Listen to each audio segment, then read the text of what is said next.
فضاؤں میں طواف کرنے والوں کی آوازیں گونج رہی تھی۔ وہ بیت اللہ کو تکبیر و تحلیل کے عطر سے معطر کر رہے تھے اور ان کی آنکھوں سے آنسو سیلاب کی طرح رواں تھے کہ اچانک ان محبوبان خدا کے پیچھے ایک بدو نظر آیا جو قد کا لمبا تھا۔ اس کے شانے چوڑے تھے، جوانی سے بھرپور تھا۔ اس نے اپنے کاندھے پر اپنی بوڑھی ماں کو اٹھایا ہوا تھا جو ایک بڑی سی ٹوکری میں چار زانو بیٹھی تھی۔ وہ بدو یہ اشعار گنگنا رہا تھا، یعنی میں اس کی سواری ہوں، مجھے کوئی ناگواری نہیں، جبکہ سواری کا اونٹ گھبرا جاتا ہے مگر میں نہیں گھبراتا۔ میری ماں نے مجھے پیٹ میں اٹھایا اور دودھ پلایا، وہ اس سے کہیں زیادہ ہے۔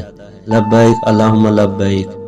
حضرت علی رضی اللہ تعالیٰ عنہ جو بیت اللہ کی ایک طرف عمر فاروق رضی اللہ تعالیٰ عنہ کے ساتھ کھڑے تھے اور طواف کرنے والوں کو دیکھ رہے تھے، فرمایا کہ ہے حضرت عمر، چلو ہم بھی طواف کریں تاکہ ہم سب پر رحمت خداوندی کا نزول ہو۔